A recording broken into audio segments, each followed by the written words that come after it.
In this video I will show you how to change alarm sound in iPhone. So for get start, go to the clock. You see an option that's called edit. Click here. Now if you want to and every time you want to change alarm sound, for example I want to change 3:34 a.m. click here. Now click sound. So now if you want to change alarm sound, first pick a sound.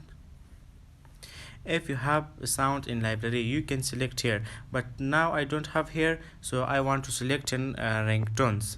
For example I select here that one. An option you see that's called save.